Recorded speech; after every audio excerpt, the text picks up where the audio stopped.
What happens when a pop star walks onto the biggest stage in America, knowing millions of people are silently comparing him to one of the greatest singers of all time? That was the pressure facing Charlie Puth at Super Bowl 60, and almost nobody realized how intense that moment really was. Because when Charlie stepped up to that sleek piano inside Levi's Stadium, this wasn't just another performance. This was a career-defining moment. A moment where one wrong note could turn into viral backlash. And one perfect note could change how people saw him forever. But what most fans didn't know was that this performance was secretly inspired by a legend.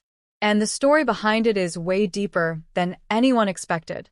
As the stadium lights dimmed and the crowd fell silent, Charlie sat down, took a breath, and began playing the Star-Spangled Banner in a way nobody had heard before. It wasn't rushed. It wasn't flashy. It was slow, emotional, and almost spiritual. His voice blended with gospel-style harmonies, and cameras panned across players from the New England Patriots and the Seattle Seahawks, standing still, completely locked in. In that moment, the entire stadium felt frozen. Viewers at home noticed it too. Social media started lighting up. Fans were calling it chilling, beautiful, and unexpected. Charlie thanked fans for their support and explained that he had written the entire arrangement with one person in mind, Whitney Houston. He admitted that he structured the song specifically to honor her legendary Super Bowl performance. Every chord, every vocal run, every pause. He also thanked the Oakland Interfaith Gospel Choir, the Sainted Choir, the Color of Noise Orchestra, Steve Hackman, Kenny G, and Adam Blackstone for helping bring his vision to life. Then he added something that surprised fans even more. "I love music so much." It wasn't just a quote. It was a confession. But here's where things get interesting, because this tribute wasn't created in comfort. It was created under pressure.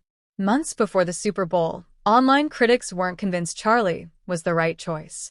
Some fans openly questioned whether he could handle such a massive moment. One viral comment even compared him to Whitney Houston and claimed that the standard had fallen. And instead of ignoring it, Charlie replied. He admitted he would never claim to be as great as Whitney. But he promised something else. He promised he was working on a special arrangement. He promised it would be one of his best vocal performances ever. And he even revealed the key, D major. That response changed everything. Instead of getting defensive, Charlie stayed humble. He turned doubt into motivation. And quietly, he started preparing for the most important performance of his life. But the pressure didn't stop there. At the same time, Charlie was entering a new chapter personally. He and his wife, Brooke Sansone, were expecting their first child. His life was changing. His priorities were shifting. And suddenly, this performance wasn't just about fans anymore. It was about legacy. It was about proving to himself that he could rise to the moment.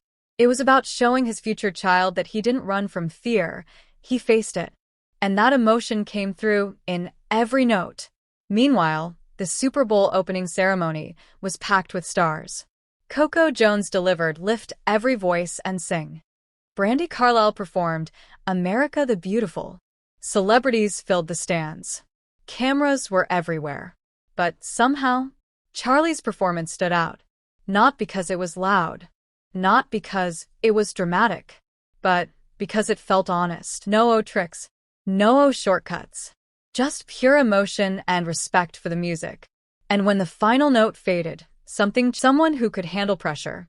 And that's the real story behind this moment.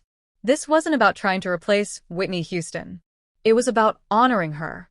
It wasn't about proving critics wrong. It was about proving himself right. And it wasn't about chasing headlines. It was about chasing excellence. So the next time you see a headline about a simple performance, remember this. Behind it could be months of doubt, pressure, fear, and silent preparation.